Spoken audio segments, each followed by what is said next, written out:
To the American people and to the world. The United States has conducted an operation that killed Osama Bin Laden, the leader of Al-Qaeda, and a terrorist who's responsible for the murder of thousands of innocent men, women, and children. It was nearly 10 years ago that a bright September day was darkened by the worst attack on the American people in our history. The images of 9/11 are seared into our national memory. Hijacked planes cutting through a cloudless September sky, the Twin Towers collapsing to the ground, black smoke billowing up from the Pentagon, the wreckage of Flight 93 in Shanksville, Pennsylvania, where the actions of heroic citizens saved even more heartbreak and destruction. And yet we know that the worst images are those that were unseen to the world. The empty seat at the dinner table, children who were forced to grow up without their mother or their father, parents who would never know the feeling of their child's embrace, nearly 3,000 citizens taken from us, leaving a gaping hole in our hearts. On September 11th, 2001, in our time of grief, the American people came together. We offered our neighbors a hand, and we offered the wounded our blood.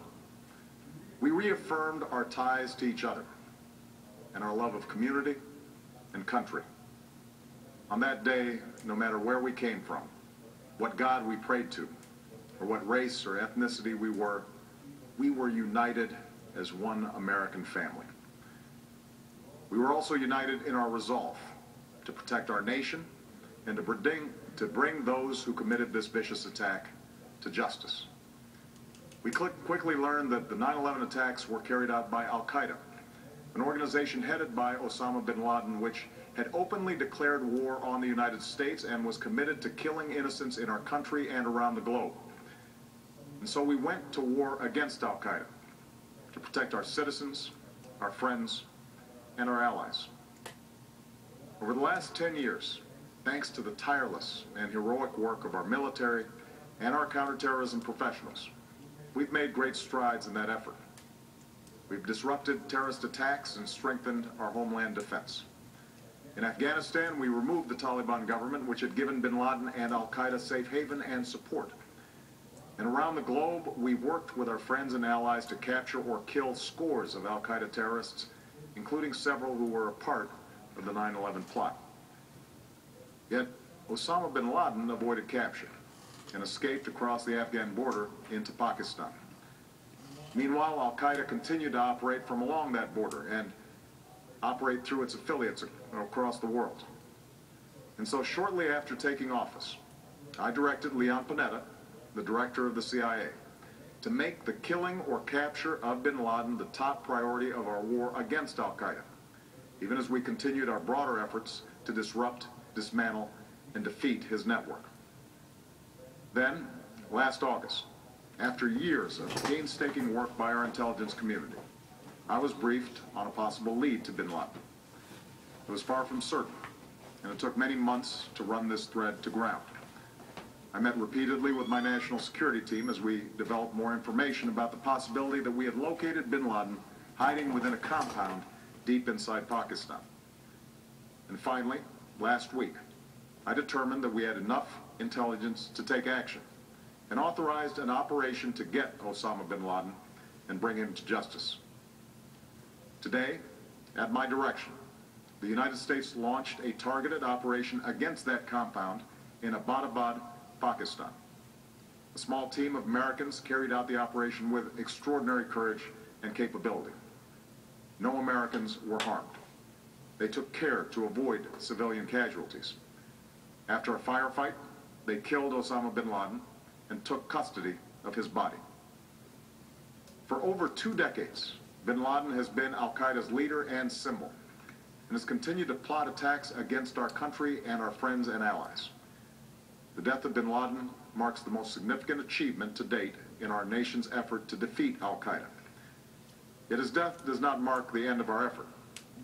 There's no doubt that Al-Qaeda will continue to pursue attacks against us. We must, and we will, remain vigilant at home and abroad. As we do, we must also reaffirm that the United States is not and never will be at war with Islam. I've made clear, just as President Bush did shortly after 9/11, that our war is not against Islam. Bin Laden was not a Muslim leader. He was a mass murderer of Muslims. Indeed, Al-Qaeda has slaughtered scores of Muslims in many countries, including our own. So his demise should be welcomed by all who believe in peace and human dignity. Over the years, I've repeatedly made clear that we would take action within Pakistan if we knew where bin Laden was. That is what we've done. But it's important to note that our counterterrorism cooperation with Pakistan helped lead us to bin Laden and the compound where he was hiding. Indeed, bin Laden had declared war against Pakistan as well and ordered attacks against the Pakistani people.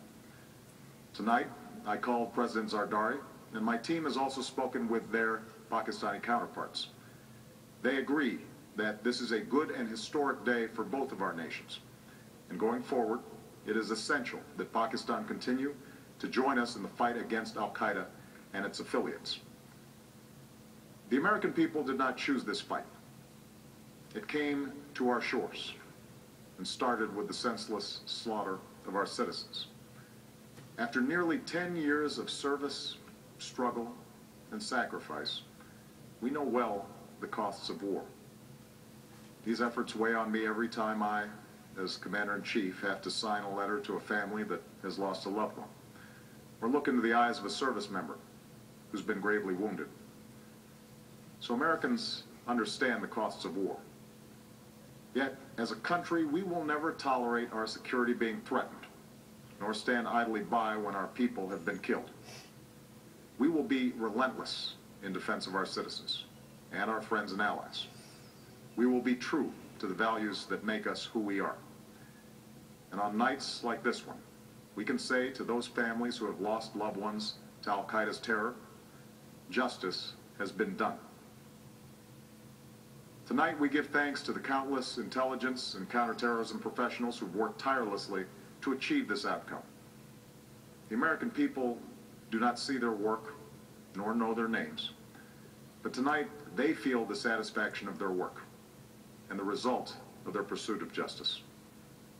We give thanks for the men who carried out this operation, for they exemplify the professionalism, patriotism, and unparalleled courage of those who serve our country.